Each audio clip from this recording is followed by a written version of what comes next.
We were studying about mineral resources. So, a mineral is naturally occurring substance of definite chemical composition and indefinable physical properties. An ore is a mineral, a combination of mineral from which a useful substance such as metal can be extracted and used to manufacture a useful product.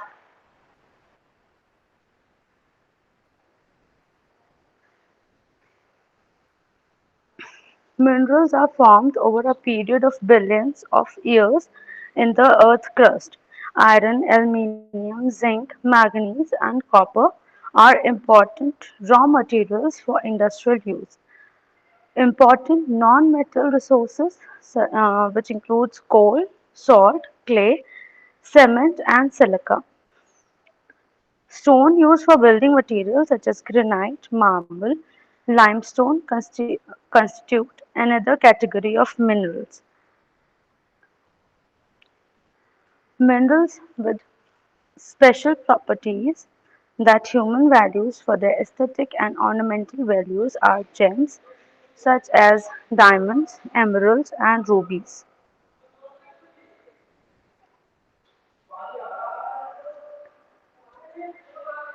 The luster of gold, silver, and platinum is used for the ornaments. Minerals in the form of oil, gas, and coal were formed when ancient plants and animals were converted into underground fossil fuels. Ma'am page number बता दीजिए। Uh, Page number is 30. Okay ma'am.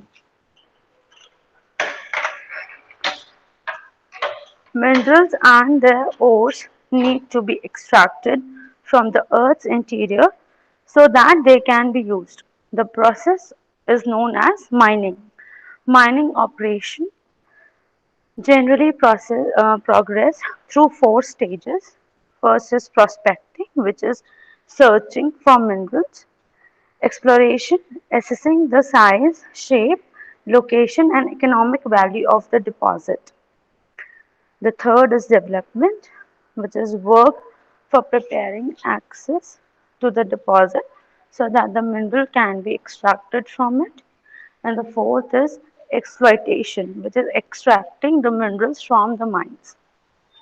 In the past, mineral deposits were discovered by prospectors in areas where mineral deposits in the form of veins were exposed on the surface. Today, however, prospecting and exploration is done by a team of geologists, mining engineers, geophysicists, and geochemists who work together to discover new deposits. Modern prospecting method includes the use of sophisticated instruments like GIS to survey and study the geology of the area.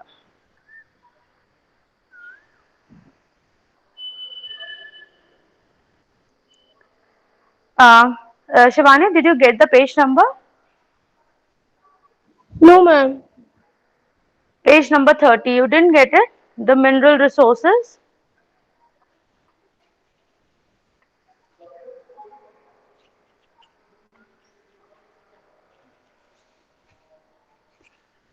एक बार check करो. Now we are to the page number 31. Okay. The method of mining has to be determined depending on whether the ore or the mineral deposit is nearer the surface or deep within the earth. The topography of the region and the physical nature of the ore deposit is studied. Charu, are you there? Yes ma'am. Okay, Charu, did you get the page number? It's page number 31, mineral resources. Okay ma'am.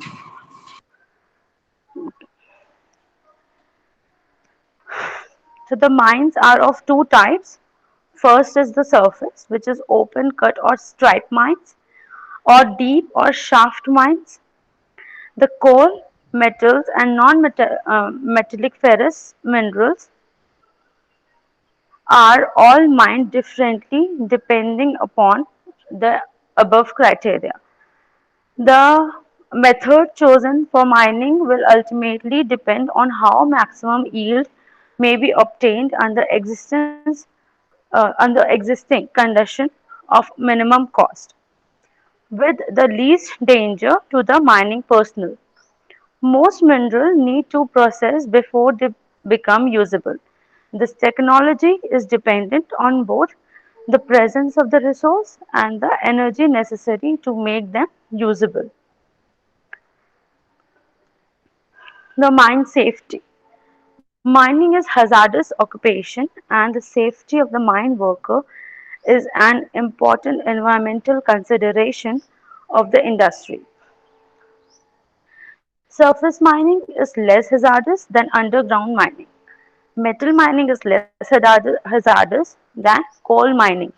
In the underground mines, rock and roof falls, flooding indicate ventilation are the greatest hazards.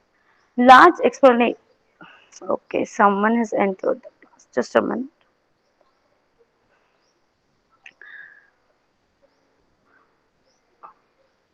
Mining poses several long-term occupational hazards to the miners. Dust produced during mining operation is injurious to health and cause lung disease known as black lungs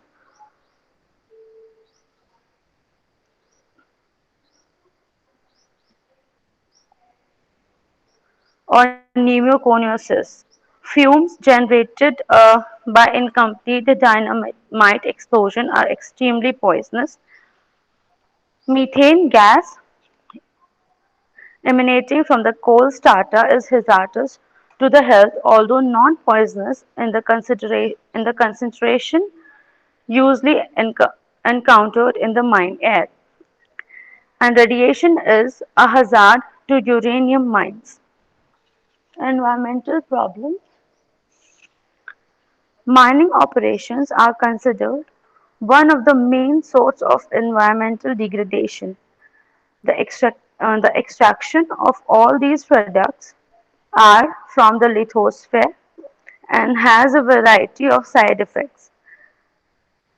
Depletion of available land due to mining, waste from the industry, conversion of industry and pollution of land, water and air by industrial waste are environmental side effects of the use of these non-renewable resources.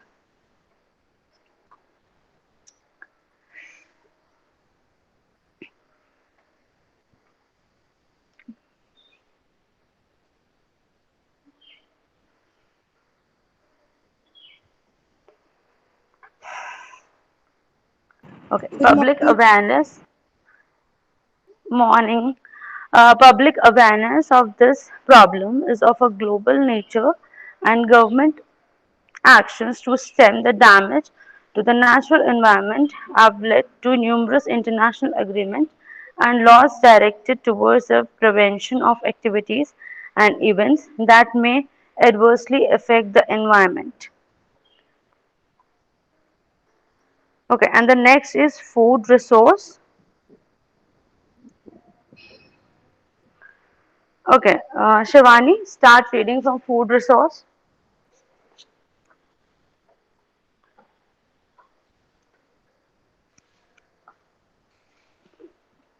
Shivani,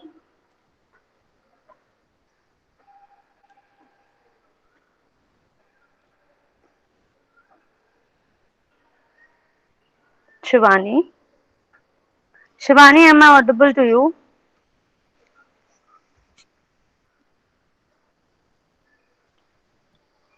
Akriti, are you there? Yes, ma'am. Okay, start reading from food resources. It's page number 32. Ma'am, एक minute. Okay.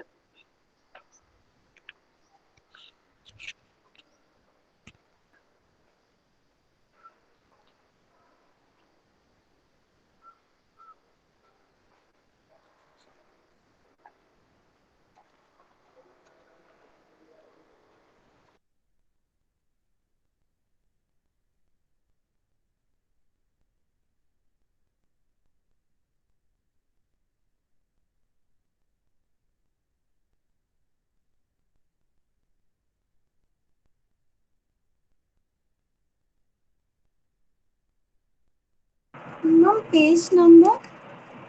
Page number is 32.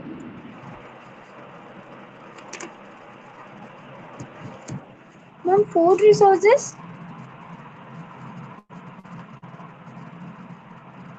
Yes, yes, food resources.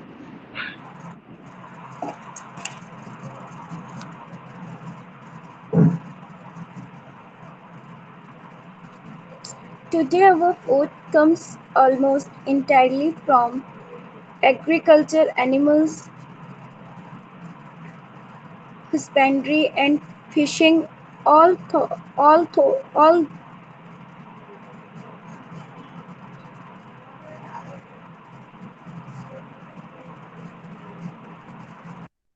Although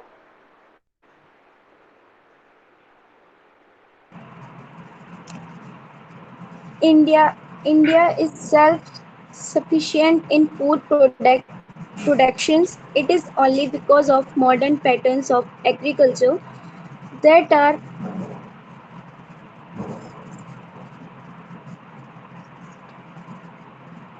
that are unsustainable unsustainable, and and which pollute our environment with the excessive, excessive use excessive of use, fertilizer and pesticides.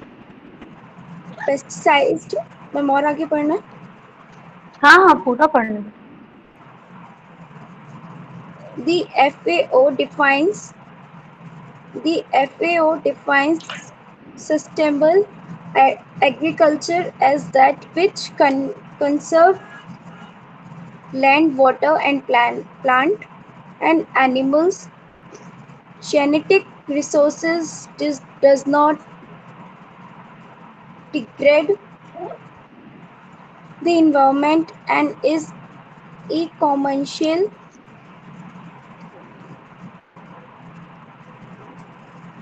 Environment as economical valuable and socially acceptable.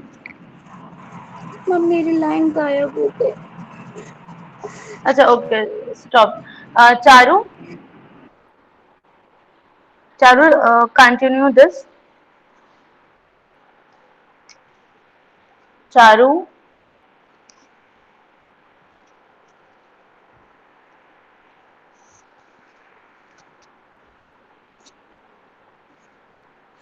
Charu, are you है?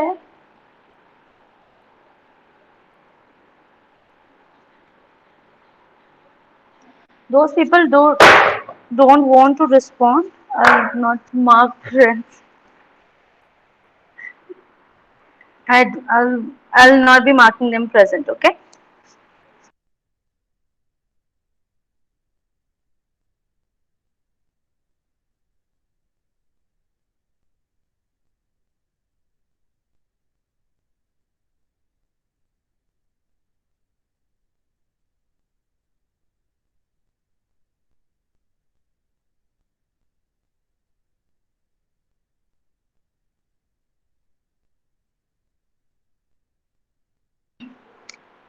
Shruti, can you continue?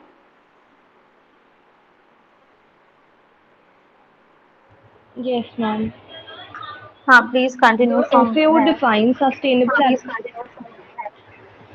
from where? Yeah.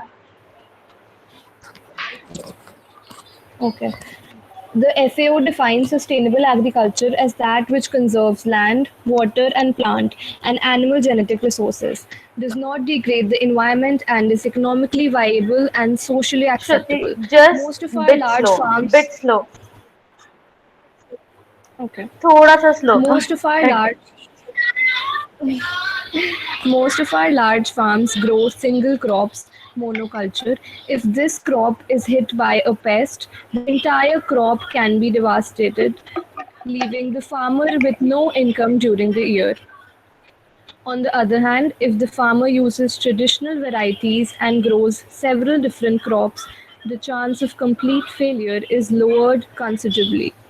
Many studies have shown that one can use alternatives to inorganic fertilizers and pesticides.